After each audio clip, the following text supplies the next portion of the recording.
దేవుని వాక్యం చదువుకుందాం. ఆదికాండం 28వ అధ్యాయం 17వ వచనం. భయపడి ఈ స్థలము ఎంతో భయంకరము, ఇది దేవుని మందిరమే కాని వేరొకటి కాదు, పరలోకపు గవిని ఇదే అనుకొనెను. ప్రభునందు ప్రియమైన దేవుని బిడ్డలారా, ప్రభు అయిన యేసు నామమున మీ అందరికీ పేరు పేరున ప్రత్యేకంగా వందనాలు. ఈ లేఖన భాగ ప్రారంభం చూడండి. భయపడి అనే మాటతో ప్రారంభమైంది. భయపడుట వలన మనుషులకు ఉరి వచ్చును. సామెతల గ్రంథములో సొలొమోను భక్తుడు చెప్పాడు. ఇక్కడ ఒక వ్యక్తి ఉన్నాడు, ఆయనకు ఒక కల వచ్చింది. ఆ కల ఆయనను భయపెట్టింది. ఆ వ్యక్తి పేరు యాకోబు. యాకోబు తన కుటుంబ సభ్యులందరిని విడిచి వాళ్ళ మేనమామ అయిన లాబాను ఇంటికి వెళుతున్నాడు. ఒక ప్లేస్కి వచ్చేటప్పటికి పొద్దుపోయింది. బాగా చీకటి ఉండుట చేత అక్కడ నుండి ప్రయాణాన్ని ముందుకు కొనసాగించక అక్కడే ఈ రాత్రి ఉందామని చెప్పి ఆ రాత్రి అక్కడ ఉండటానికి ఇష్టపడ్డాడు. అక్కడే ఒక రాయి తీసుకుని ఆ రాయి తలగడగా పెట్టుకుని అక్కడ పండుకున్నాడు. అది చాలా మైదానం, అంటే చుట్టూ నరమానవుడు లేడు, అంతా పొలాలు, ఏ ఒక్క మనుషుడు కూడా లేడు. అక్కడ కఠికమైన చీకటి. ఆ కఠోరమైన చీకటిలో ఏ మనుషుడు సంచరించని ఆ ప్లేసులో ఆ యాకోబు ఒక్కడే ఉన్నాడు. ఆయన ఒక రాయిని తలగడగా చేసుకుని పడుకున్నాడు. ఇక ప్రయాణం కొనసాగించే అవకాశం లేదు, అంత కారు చీకటి ఉంది. ఈ రాత్రి ఇక్కడే పడుకుందాం, తెల్లవారిన తర్వాత మళ్ళీ మనం ప్రయాణం కొనసాగిద్దామని చెప్పి యాకోబు అక్కడ కాసేపు పండుకోవటానికి తీర్మానం చేసుకుని పండుకున్నాడు. బాగా కాలి నడక నడిచాడు, రోజంతా తిరిగాడు కాబట్టి పండుకున్న తోడనే నిద్ర పట్టేసింది. ప్రశాంతమైన నిద్రకు వెళ్ళిపోయాడు. స్తోత్రం. మంచి నిద్రలో ఒక కల పడింది ఆయనకి. ఆ కల ఏంటంటే, భూమి మీద నుండి ఆకాశానికి ఒక నిచ్చెన వేయబడింది. ఆ నిచ్చెన మీద దేవదూతలు ఎక్కుతున్నారు దిగుతున్నారు. ఇది కల. ఈ కల రాగానే యాకోబు ఒక్కసారిగా తుల్లిపడ్డాడు. ఒక్కసారిగా లేచాడంతే. లేచి కూర్చుని ఇప్పుడు భయపడి, కల రావటంతోనే యాకోబుకి ఏమొచ్చింది చెప్పండి? భయం వచ్చింది. భయపడి ఈ స్థలము ఎంతో భయంకరం. ఎందుకు ఈ స్థలము భయంకరమైంది? యాకోబును మనం అడుగుదాం, ఏమండి ఈ స్థలము భయంకరమైంది అన్నావు, ఎందుకు ఈ స్థలం భయంకరమైంది, ఎందుకు చెప్పావు ఇది భయంకరమని? ఆయన అంటున్నాడు, ఇది దేవుని మందిరమే గాని వేరొకటి కాదు, పరలోకపు గవిని ఇదే అని అనుకున్నాడు ఆయన. ఈ స్థలము భయంకరమని యాకోబు ఎందుకు స్టేట్మెంట్ ఇస్తున్నాడంటే, ఇది దేవుని మందిరము అంటున్నాడు. అంటే యాకోబు యొక్క ఉద్దేశం ఏంటంటే, ఇక్కడ దేవుడు ఉన్నాడు కాబట్టి ఇది దేవుని మందిరము. ఇక్కడ దేవుడు ఉన్నాడు, దేవుడు ఒక పర్టికులర్ ప్లేస్లో ఉన్నాడని యాకోబు భ్రమ చెందాడు. యాకోబు భ్రమ చెంది ఇక్కడ దేవుడు ఉన్నాడు కాబట్టి ఇది భయంకరం. యాకోబు అన్నాడు, ఈ స్థలం ఎంతో భయంకరమైంది. ఎందుకైందంటే, భయంకరుడైన దేవుడు ఇక్కడ ఉన్నాడు, ఈ ప్లేస్ ఒక ప్రత్యేకమైంది అన్నాడు యాకోబు. కానీ అక్కడ విషయం ఏంటంటే, నేను ఇక్కడ ఎలవలేదు, ఇక్కడ లేనయ్యా, నేను నీకు చూపించింది ఎందుకంటే నీతో నేను వస్తున్నాను. ఈ ప్లేసులే కాదు, నువ్వు ఎక్కడ ఉంటే అక్కడ నీతో నేను వస్తా, నీ దగ్గరకు వచ్చేస్తా, నేను నిన్ను బట్టి వచ్చే ఇక్కడికి. ఈరోజు దేవుడు ఇస్తున్న సందేశం ఏంటంటే, స్థలము నాకు ఇంపార్టెంట్ కాదు, ఇప్పుడు నువ్వు నాకు ఇంపార్టెంట్. యాకోబు, నీవు నాకు ఇంపార్టెంట్. ఓ మనుషుడా, నీ పేరేదో ఆ పేరు పెట్టి పిలిచి, నీవు నాకు ఇంపార్టెంట్. నేను నిన్ను కాపాడటానికి, నేను నిన్ను రక్షించడానికి, నేను నీకు అన్ని విధాల సహాయం చేయటానికి నీకు తోడుగా నేను వస్తున్నా. హల్లెలూయా. ఒంటరిగా ఉన్నావు, భయపడుతున్నావు కాబట్టి నీకు ధైర్యం చెప్పడానికి నేను ఒక చిన్న దర్శనమించా, నేనున్నానని. నువ్వు దాన్నేమన్నావంటే ఈ ప్లేస్ గొప్పదంటున్నావు. కానీ దేవుడు అంటున్నాడు, నేను నిన్ను ఆశీర్వదించగలను. హల్లెలూయా. నేను నిన్ను ఆశీర్వదించాలని నీ చుట్టూ తిరుగుతున్నా. ఎవరు తిరుగుతున్నారు?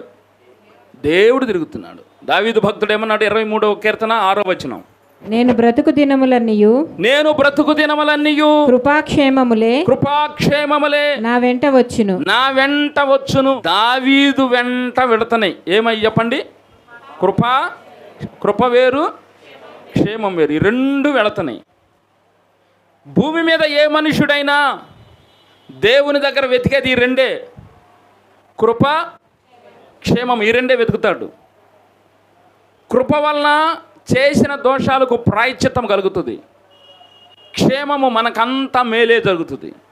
ఈ రెండిచ్చేది దేవుడు ఒక్కడే. స్తోత్రం. భూమి మీద ఏ మనుషుడు ఏ దేవుణ్ణి ఆరాధన చేసినా దేవుని యొద్ద నుండి ఆశించేది కృప మరియు క్షేమం. వీటిని ఎతుకుతూ మనుషులందరూ తిరుగుతున్నారు. అదే నేను మీకు చెప్పే పాయింట్. ఈ కృపను వెతుక్కుంటూ మనుషులు తిరుగుతున్నారు, ఈ క్షేమాన్ని ఎత్తుకుంటూ మనుషులు తిరుగుతున్నారు. కానీ దావీదు అంటున్నాడు, అవి నా చుట్టూ తిరుగుతున్నాయి. ఓ అవివేకులైన మనుషులారా, కృపను వెతుక్కుంటూ మీరు తిరుగుతున్నారేమో, క్షేమాన్ని ఎత్తుకుంటూ మీరు తిరుగుతున్నారేమో. నేను మీకు చెబుతున్నా, అవి రెండు నా చుట్టూ తిరుగుతున్నాయి. స్తోత్రం. ఎంత దమ్ము కావాల మాట చెప్పాలంటే, ఎంత దమ్ము కావాల మాట చెప్పాలంటే, దావీదు చెప్తున్నాడు కృపాక్షేమములు నా వెంటే వస్తున్నాయి. అంటే ఏంటి? దావీదు ఏమిస్తున్నాడు మెసేజ్?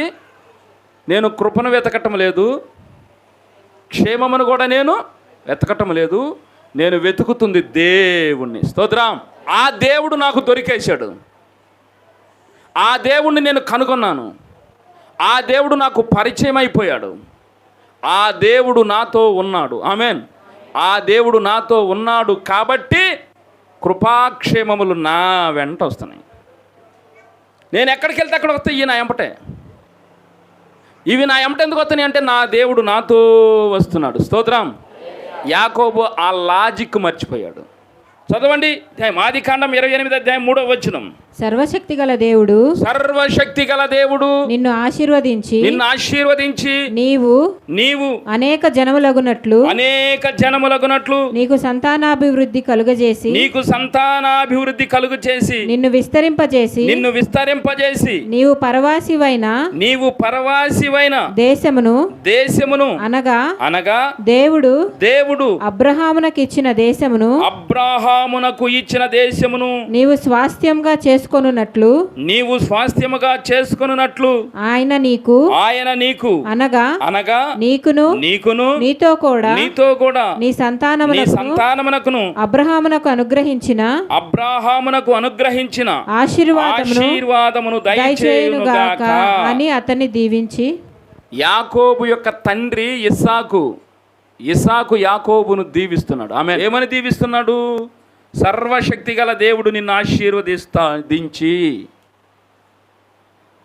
ఏమండి నీకు సంతానాభివృద్ధి కలుగు చేసి నిన్ను విస్తరింపజేసి పరవాసివైన దేశములో నీవు స్వాస్థ్యముగా పొందుటానికి. ఇన్ని రకాలుగా దేవుడు యాకోబును దీవిస్తున్నాడు. స్తోత్రం. దేవుడు దీవిస్తున్నాడంటే యాకోబు యొక్క తండ్రి అయిన ఇస్సాకు దీవిస్తున్నాడు. ఇస్సాకు యాకోబును దీవించి పంపిస్తే ఆ దీవెన యాకోబుని ఫాలో అవుతుంది, యాకోబు వెంట వెళుతుంది. స్తోత్రం. ఆ దీవెన యాకోబు మీద ఉంచటానికి దేవుడు ఆయన వెంట వెళ్తున్నాడు. స్తోత్రం. ఇప్పుడు మనం ఏమి సంపాదించాలి? దేవుని దగ్గర దీవెనను సంపాదించాలి, దేవుని దయను సంపాదించాలి, దేవుని కృపను సంపాదించాలి. ఓవరాల్గా దేవుడు మన జీవితంలోనికి రావాలి. యాకోబు తన తల్లిదండ్రుల దగ్గర నుంచి బయలుదేరి వాళ్ళ మేనమామ ఇంటికి వెళ్తున్నాడు. వెళుతున్న ఈయనతో కూడా దేవుడు బయలుదేరాడు. అది ఈరోజు పాయింట్. నీ జీవితంలో కూడా నువ్వు యేసయ్యని నమ్ముకున్న దగ్గర నుంచి నీ జీవితం ప్రయాణం ప్రారంభమైంది. ఇప్పుడు నీకు అర్థం కావాలి, నీతో పాటు నీ దేవుడు కూడా బయలుదేరాడు, నీతో పాటు నీ దేవుడు కూడా ప్రయాణము చేస్తున్నాడు. నువ్వు ఏ సమస్యలోకి వెళ్తే ఆ సమస్యలో యేసయ్య ఉన్నాడు. నువ్వు ఇప్పుడు ఏ బాధలో ఉన్నావో ఆ బాధలో నీతో పాటు యేసయ్య ఉన్నాడు. నువ్వు ఇప్పుడు ఏ ఆనందముతో ఉన్నావో ఆ ఆనందములో యేసయ్య ఉన్నాడు. అంటే నీకు జరిగిన ప్రతి ఇన్సిడెన్స్లో యేసయ్య, నువ్వు యేసయ్యను సొంత రక్షకుడిగా నువ్వు అంగీకరిస్తే నీతో ఆయన ట్రావెల్ చేయటం ప్రారంభిస్తాడు. ఇది పాయింట్.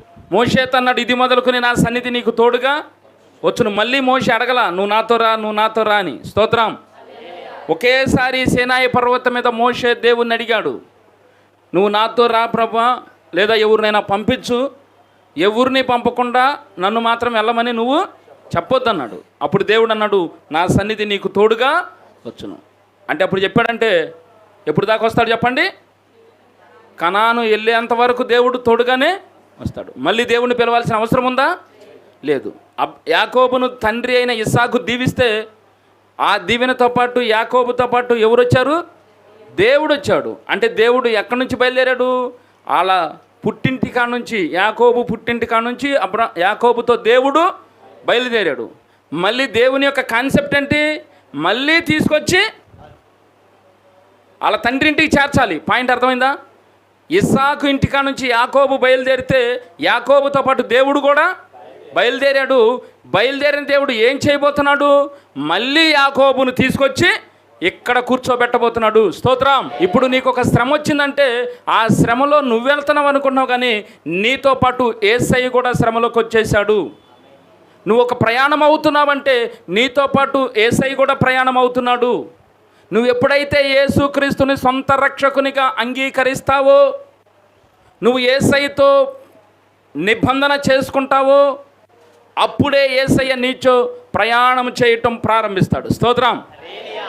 నీ పట్ల దేవుని ఆలోచన నెరవేర్చేంత వరకు దేవుడు నిన్ను వదిలిపెట్టడు. ఇది పాయింట్. యాకోబు జీవితంలో దేవుడిచ్చిన ఒక అద్భుతమైన సందేశం ఏంటంటే, యాకోబు నీ తండ్రి ఇంటి నుండి బయలుదేరి వెళుతున్నావు, ఇక్కడ పరిస్థితులు బాగోలేదు, నువ్వు వెళ్ళిపోతున్నావు, నీకు తోడుగా ఎవరు రావట్లేదు, కానీ నీకు ఒక సమాచారం నేను ఇస్తున్నా, నేను నీకు తోడుగా వస్తున్నాను, నేను నీకు తోడుగా వస్తున్నాను, అన్నింటిలో నీకు సహాయం చేస్తా, నీకు తోడుగా, నీకు అండగా, నీకు నీడగా, నీ సమస్త విషయాలు నేనుండి చూసుకుంటా, మళ్ళీ నిన్ను తీసుకొచ్చి నీ తండ్రి ఇంట కూర్చోబెడతా. ఆమెన్. యాకోబు పట్ల దేవుని యొక్క ప్రణాళికది. స్తోత్రం. నీ జీవితంలో కూడా నీ పట్ల దేవునికి ఒక ప్రణాళిక ఉంటుంది. కనుకనే నువ్వు యేసయ్యను నమ్ముకున్నావు. కానీ ఆ ప్రణాళిక ఏంటో తెలుసుకోకుండా నువ్వు ఖతమైపోతున్నావు. జాగ్రత్తగానండి. యేసయ్యను నమ్ముకున్న నీతో దేవుడు ఈరోజు చెప్తున్నాడు, నువ్వు యేసయ్యను నమ్ముకున్నావంటే ఏదో నమ్ముకున్నావని కాదు, నీ బాధలు పోతాయని నమ్ముకోవటం కాదు, నీ రోగాలు పోతాయని నమ్ముకోవటం కాదు, నీ సమస్యలు తీరతాయి కాబట్టి నమ్ముకోవటం కాదు. యేసయ్యని నువ్వు నమ్ముకుంటున్న ఆ విధానం ఏదైతుందో అది దేవుడు నీ జీవితంలో ప్రారంభించిన ప్రక్రియ. అది దేవుని ప్లాన్. నిన్ను పట్టుకోవాలి అంటే నీ జీవితంలోనికి యేసయ్య రావాలి, వచ్చి నీ జీవితాన్ని అందంగా మార్చటం దేవుని యొక్క ప్రణాళిక. స్తోత్రం. నీకు ఏదైతే ప్రధానమైన సమస్య ఉందో దానిని నీ చేత ఓడింపజేసి నిన్ను గెలిపించాలి దేవుని యొక్క ప్రణాళిక. యాకోబును దేవుడు దీవించాలనుకున్నాడు. That's all. అన్ని విధాలా దీవిస్తాడు. ఏ ఒక్క విషయంలో కూడా యాకోబును వదిలిపెట్టలేదు. ఆ మెసేజ్ యాకోబుకి ఇస్తున్నాడు. యాకోబు అంటాడు, ఈ ప్లేసు భయంకరం అంటున్నాడు.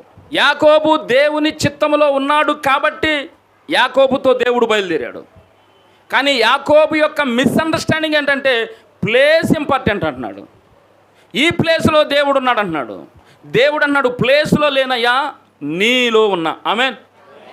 నీలో ఉన్నాడు దేవుడు. స్తోత్రం. నీలో ఉండి నీ జీవితాన్ని తన స్వాధీనంలో నీకు తీసుకొని నీ జీవితాన్ని అందంగా మార్చే పని ఒకటి పెట్టుకున్నాడు. నీ జీవితానికి ఒక పరమార్థం కలిగించే పని ఒకటి పెట్టుకున్నాడు. నా జీవితంలో ఒక సమస్య ఉంటుంది, నీ జీవితంలో ఒక సమస్య ఉంటుంది, దానిని ఓడింప చేయాలి నీ చేత. అది దేవుని యొక్క ప్లాన్. నిన్ను గొప్ప చేయాలి. స్తోత్రం. అబ్రాహాము జీవితంలో ఒక సమస్య, ఆయనకు వారసుడు లేడు, ఆయనకు సంతానం లేదు, కానీ ఆయనకి విస్తారమైన ఆస్తి ఉంది, ప్రాణంగా ప్రేమించే కుటుంబ సభ్యులు ఉన్నారు. కానీ అబ్రాహామును దేవుడు ఎంపిక చేసుకున్నాడు. నీ సమస్య నీ చేతనే ఓడింపజేస్తా, నీవు అనేకులకు ఆశీర్వాదకరంగా ఉంటావు.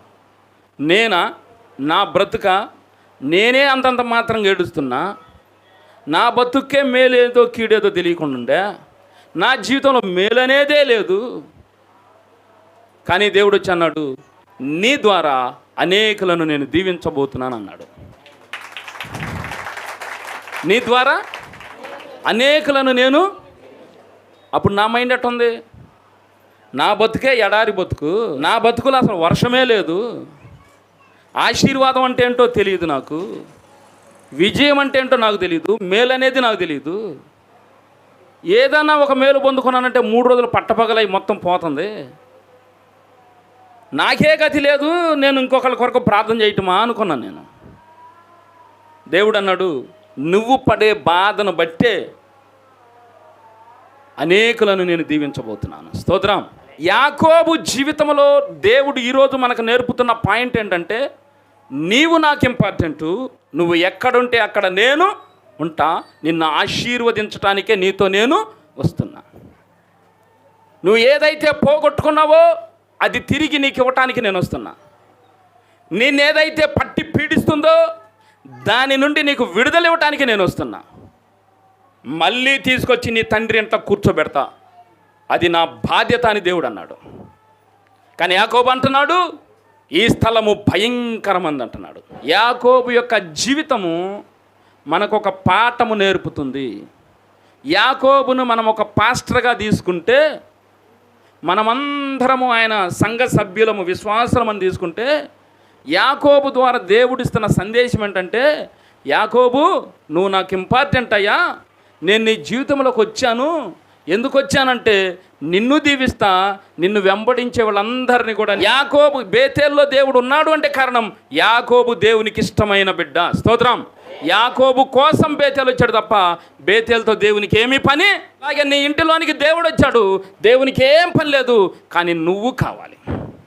నీ కోసమే వచ్చాడు నీ ఇంటికి, నీ కోసమే వచ్చాడు నీ ఊరు. వచ్చాడనేది కల్లబొల్లి మాట కాదు, వచ్చాడంటే వచ్చాడంతే. స్తోత్రం. నువ్వు యేసయ్య దగ్గరకు వచ్చావు, హృదయపూర్వకంగా యేసును అంగీకరించావు కాబట్టి యేసయ్య నీ జీవితంలోకి వచ్చేసాడు. ఆ సాదృశ్యం చెప్తుంది యాకోబు జీవితం. యాకోబుతేనన్నా దేవుడు నడిచింది, నీతో కూడా దేవుడు నడుస్తున్నాడు. ఆమేన్.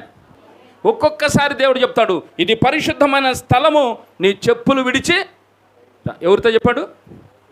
మోషేతో చెప్పాడు. ఏం చెప్పాడు చెప్పండి? ఇది పరిశుద్ధమైన స్థలం. ఆ స్థలము పరిశుద్ధం ఎందుకైంది? పరిశుద్ధుడైన దేవుడు అక్కడికి వచ్చాడు అంటే దేవుని సన్నిధి నీ దగ్గరకు వచ్చినప్పుడు నువ్వు పరిశుద్ధముగా ఉండాలి. స్తోత్రం. యాకోబు అన్నాడు, ఈ స్థలం ఎంతో భయంకరమైంది. దేవుడు అన్నాడు, స్థలములో ఏమి లేదు కుమారుడా, భయంకరుడైన దేవుడను నీ దగ్గరకు వచ్చా. భయంకరుడైన దేవుడు నీ దగ్గరకు వచ్చింది ఎందుకంటే నిన్ను దీవించడానికే, నీకు తోడై ఉన్నానని మెసేజ్ ఇవ్వడానికే నీకు ఆ దర్శనం చూపించా. ఆలోచన చేయండి, మనందరికీ ఒక ఆరాధన స్థలము కావాలి. దేవుని ఆరాధించేవారు ఆత్మతోనూ సత్యముతోనూ ఆరాధించాలి. ఆత్మతో సత్యముతో ఎక్కడైతే బోధ జరుగుతుందో, ఏ సేవకుడైతే దేవుని స్వాధీనంలో ఉంటాడో ఆ స్థలంలో దేవుడు ఉండటానికి ఇష్టపడతాడు. ఆ మందిరంలో దేవుడు దీవించడానికి ఇష్టపడతాడు. దీవెనలతో పాటు నీ అందమైన ఆత్మీయ జీవితాన్ని అందంగా కట్టడానికి దేవుడు ఇష్టపడతాడు. నీకు కావాల్సింది నీ ఆత్మీయ జీవితం అందంగా కట్టబడాలి. యాకోబు కావాల్సింది యాకోబు జీవితం అందంగా కట్టబడాలి. యాకోబు దేనినైతే ప్రేమించాడో, యాకోబు దేనినైతే వ్యామోహించాడో, దేని కొరకైతే యాకోబు తన అన్నను నాన్నను మోసం చేశాడో అది దేవుని దృష్టిలో దోషమని యాకోబు తనంతట తాను తెలుసుకోవాలి. దానివల్ల యాకోబుకు ప్రమాదమే కానీ మేలు జరగదన్న సంగతి యాకోబు తెలుసుకోవాలి. ఈ సత్యాన్ని కూడా యాకోబుకు దేవుడు తెలియచేయాలి. ఒక పక్క యాకోబును దీవిస్తున్నాడు, ఒక పక్క దేవుని యాకోబుని కాపాడుతున్నాడు, ఒక పక్క యాకోబుతో దేవుడు మాట్లాడుతున్నాడు. దానితో పాటు యాకోబులో ఉన్న దోషమును కూడా యాకోబు గ్రహించుకునేటట్టు చేశాడు. అందుకు చాలా సమయం పట్టింది. ఎట్టకేలకు యబ్బోకు రేవు దగ్గర యాకోబు తన తప్పును తాను తెలుసుకున్నాడు. ఇప్పుడు యాకోబు యొక్క జీవితం ఫుల్ఫిల్ అయిపోయింది. యాకోబును దీవించిన దేవుడు ఇప్పుడు బ్రతికే ఉన్నాడు. యాకోబుతో నడిచిన దేవుడు ఇప్పుడు నడవటానికి సిద్ధముగా ఉన్నాడు. యాకోబుతో ఉన్న దేవుడు నీతో కూడా ఈరోజు ఉండాలని ఆశపడుతున్నాడు. యాకోబుతో బయలుదేరిన దేవుడు నీతో కూడా బయలుదేరుతున్నాడు. యాకోబుతో నడిచిన దేవుడు ఈరోజు నీతో కూడా నడుస్తున్నాడు. యాకోబును దీవించిన రీతిగానే దేవుడు నిన్ను దీవించబోతున్నాడు. నిన్నును, నీ కుటుంబాన్ని, నీ కుటుంబ సభ్యులను, నీకు కలిగిన పశువులను, దుక్కిటెద్దులను సమస్తమును దేవుడు దీవించటానికి దేవుడు నీ దగ్గరకు వస్తున్నాడు. నీకున్న తలలో భారమును తీసేయడానికి దేవుడు వస్తున్నాడు. నిన్ను పట్టి పిడుస్తున్న సైతాలను కాల్చేయడానికి దేవుడు వస్తున్నాడు. తరతరాల నుండి శోధిస్తున్న సాతాను శక్తుల నుండి సంపూర్ణమైన విడుదల కలుగజేయడానికి దేవుడు నీ దగ్గరికి వస్తున్నాడు. యాకోబు జీవితం ఎలాగ సార్థకత్వం అయిందో నీ జీవితాన్ని కూడా దేవుడు సార్థకత్వం చేయబోతున్నాడు. నిన్ను కూడా దేవుడు బలపరచబోతున్నాడు. దేవుడు మనం దీవించింది గాక. ఒకరోజు యాకోబు మామ యాకోబుతో అంటున్నాడు, యాకోబు, నేను శకుడు గారి దగ్గరికి వెళ్ళాను. నాకేంది ఇంత తొందరగా ఇంత ఆస్తి కలిసి వచ్చింది, ఇంత గొప్పవాడిని అయ్యాను అని తెలుసుకుందామని శకుని గారి దగ్గరికి వెళ్ళా. వాడు శకునం చూసి చెప్పాడు, నీ దగ్గరకు ఒక కుర్రోడు వచ్చాడు, వాడు వచ్చినప్పటి నుండే నీకు ఆశీర్వాదం ప్రారంభమైందని చెప్పాడయ్యా. అంటే నీతో పాటు దేవుడు వచ్చి నిన్ను దీవించడమే కాదు, నన్ను కూడా నిన్ను దీవించడమే కాదు, నీతో పాటు నువ్వు అడుగు పెట్టిన చోటల్లా ప్రజలను దీవిస్తాడు. స్తోత్రం. ఇప్పుడు యాకోబును బట్టి ఒక దేశమే ఏర్పడిపోయింది. యాకోబును బట్టి ఒక దేశమే ఏర్పడిపోయింది, ఇజ్రాయేల్ దేశం. ఆ ఇజ్రాయేల్ దేశాన్ని బట్టి సర్వమానవ ప్రజలందరూ ఆశీర్వదింపబడ్డారు. కారణం, ఆ ఇజ్రాయేల్ దేశంలో నుండి లోకరక్షకుడు పుట్టాడు. ఏమి బ్లెస్సింగ్ అండి యాకోబుకి దేవుడు ఇచ్చింది, ఎంత అద్భుతమైనటువంటి ఆశీర్వాదం. అప్పుడు యాకోబు పరిస్థితి ఏందో తెలుసా? అన్నను మోసం చేశాడు, నాన్నను మోసం చేశాడు. ఒకసారి అతను మోసగాడుగా ముద్రింపబడ్డాడు. ఎవరైనా యాకోబును విమర్శించారంటే ప్రతిసారి చెప్పేవాళ్ళు, నాన్నను మోసం చేసినోడు వీడు, అన్నను మోసం చేసినోడు వీడు అని. కానీ దేవుడు అన్నాడు, నువ్వు ఎందుకు మోసం చేసావు, ఎలా మోసం చేసావు అది తర్వాత చూద్దామయ్యా యాకోబు. ముందు నేను నిన్ను దీవించబోతున్నాను, ముందు నేను నీకు తోడుగా రాబోతున్నాను, ముందు నేను నీకు తోడుగా వస్తున్నాను, ఎందుకంటే నువ్వు నా కుమారుడు. ఈరోజు నీతో చెప్తున్నాడు, బిడ్డ నువ్వు నా కుమారుడు అయ్యా. నీతో చెప్తున్నాడమ్మా, నువ్వు నా కుమార్తెవు. నువ్వేం చేస్తున్నావు అనేది పక్కన పెట్టు, నువ్వేం పాపం చేస్తున్నావు అనేది పక్కన పెట్టు. నేను హృదయపూర్వకంగా చెప్తున్నాను, దేవుడి మాట చెప్తున్నాడు, హృదయపూర్వకంగా చెప్తున్నాడు, నువ్వు నా బిడ్డవు. మోసం చేసి వెళ్తున్న యాకోబుని ఎలాగ రక్షిస్తాడు అని ప్రశ్నిస్తారు. నేను రక్షిస్తా, నాకు కావాలన్నాడు దేవుడు. ఇప్పుడు నువ్వే పాపంలో ఉన్నావో అనవసరం. దేవుడు అన్నాడు, నువ్వు నా బిడ్డవు, నేను నిన్ను రక్షిస్తా, నేను నీకు తోడుగా వస్తా, నువ్వు ఎక్కడికి వెళ్తే అక్కడ నేను వస్తా, నీతో నేను మాట్లాడతా, నా ఒడిలో హాయిగా పండుకొని నిద్రపో, నేను నీతో కలలో మాట్లాడతా. యాకోబు జీవితం ఎంత అద్భుతమైనటువంటి సందేశం అండి. యాకోబుతో ఒకే మాట చెప్పాడు, మళ్ళీ నీ తండ్రి ఇంటికి తీసుకొచ్చేదాకా నేను వదిలిపెట్టనన్నాడు. 20 సంవత్సరాల పైచిలుక యాకోబుతో దేవుడు ఉన్నాడు. తీసుకొచ్చి తండ్రి ఇంట కూర్చోబెట్టాడు. ఆయన మాట ఇచ్చి నెరవేర్చేవాడు బిడ్డ, ఆయన మాట తప్పేవాడు కాదమ్మా. ఆయన విడువాడు, ఎడబాయడు. యాకోబును మాత్రమే కాదు బిడ్డ, ఈరోజు నువ్వు దేవుని నమ్మి, అయ్యా నువ్వు నాకు రక్షకుడిగా రా ప్రభా, నా జీవితాన్ని నీ స్వాధీనమందు తీసుకో ప్రభా, ఈ రోజు నుంచి నన్ను నీ బిడ్డగా స్వీకరించయ్యా, నీ చిత్తంలోనే నన్ను నడిపించయ్యా అని నువ్వు నోరు మెదిపి హృదయపూర్వకంగా నువ్వు దేవుని సన్నిధిలో ప్రార్థన చేయగలిగితే, అలనాడు యాకోబు జీవితాన్ని తన చేతుల్లోకి తీసుకున్న దేవుడే ఇప్పుడు సజీవుడై ఉన్నాడు. ఆ దేవుడే నీ జీవితాన్ని తన స్వాధీనంలోనికి తీసుకుంటాడు.